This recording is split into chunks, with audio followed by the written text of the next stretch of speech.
Hello, my name is Alex from Swoosh English, and in today's class, I'll be focusing on one of my OET blog articles, Keeping It Appropriate, How to Score Highly in Appropriacy for OET Speaking. So the focus of this lesson will be on the criterion of appropriacy in OET speaking. So the OET speaking is graded from two perspectives, both language and communication. When it comes to language, speaking appropriately is something which is deemed as being of great importance in order to achieve a high score in the exam. But what is appropriate language? And how can we make sure that we're using it? In this article, I will investigate these questions by providing some key tips on the criterion of appropriacy. Tip number one is that you should adjust your language to suit the patient. When you receive your roll card for the OET speaking exam, you'll receive information about the person you will be addressing. It's important that you pay attention to not just the diseases and symptoms, but also the patient or carer's profile. Have a look at these notes, for example, from a mock OET speaking roll card. A young boy, aged 4, was admitted to hospital through the Children's Emergency Department for acute meningoencephalitis as a result of a complication following mumps. He is finally recovered and is ready to be discharged home. The parent is unaware that a vaccine is available which protects against mumps. They also have a 2-year-old son. From these notes, you ought to be already thinking about the sort of language you will and won't be using. Which of these words do you think you may not want to use when addressing the patient or carer? That's right, acute meningoencephalitis. This is not a phrase that the parent will likely be familiar with, so you might avoid using it. Focusing instead on the more familiar disease which will not confuse the patient, namely mumps. Due to the parent's lack of knowledge regarding the vaccine, you should also be prepared to explain to him or her how the vaccine works and why it's important. If the parent, on the other hand, were familiar with vaccinations, it would not be appropriate to go into such a basic explanation, as it would be deemed as talking down to or possibly patronizing the parent.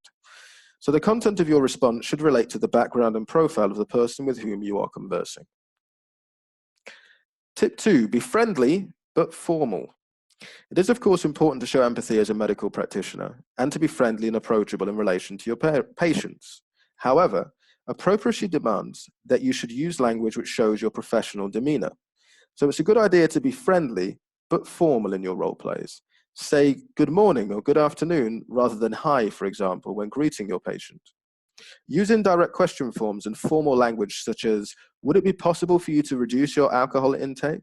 Rather than direct question forms and informal language, as in, can you cut down on your alcohol? Be precise in your language also, where possible. Inform the patient that his blood test results will be made available within 48 hours, rather than in a couple of days, for example. This is because patients will have an expectation that their doctors and nurses are reliable and professional, so language should be used in order to show that. However, of course, don't use medical or technical language, which is only likely to confuse the patient, as was discussed in tip 1.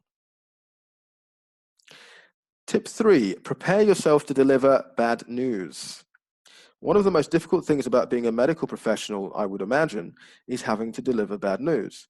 In certain OET speaking tasks, you'll need to do this, and examiners want to see that you're able to do this sensitively. If a patient's results confirm cancer, for example, it would not be appropriate to announce this without thinking about the impact this news will have on the patient. You need to express sorrow. You need to allow time for the patient to process the information and ask questions, and then you need to let the patient know his or her options. Use your real-life experiences to prepare you for this, showing empathy, being supportive, and staying calm as you would in a real-life situation. Tip 4, prepare yourself to deliver good news. The contrast to the previous point is when you have potentially good news for the patient. In this case, the approach will naturally be different. Now you want to make it clear to the patient that something positive has happened. So think about how you're going to make the patient aware of this. A phrase such as, we've had some positive news, or I'm happy to say that the results have confirmed that your cancer is in remission. For example, use a rising intonation to emphasize the positivity of the results.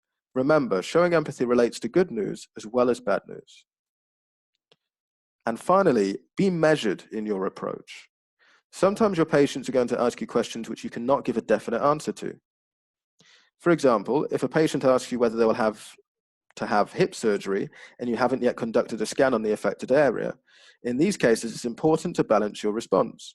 Use phrases such as, it's possible, but we require more information, or that is one of the options available, depending on further results. Or, that's not something I can confirm right now, but it is a possibility. Using phrases like this keeps your options open, and it avoids misleading the patient, which is something you don't want to do, as that would be very inappropriate. As a summary then, so in order to make sure that your language is appropriate, adjust the content and language to suit the addressee. Don't use technical medical language if it's something which is going to confuse the patient. Be friendly but formal. Give good news and bad news appropriately. And keep calm and stay measured. Don't make promises that you can't keep, and don't create false expectations for the patient or carer.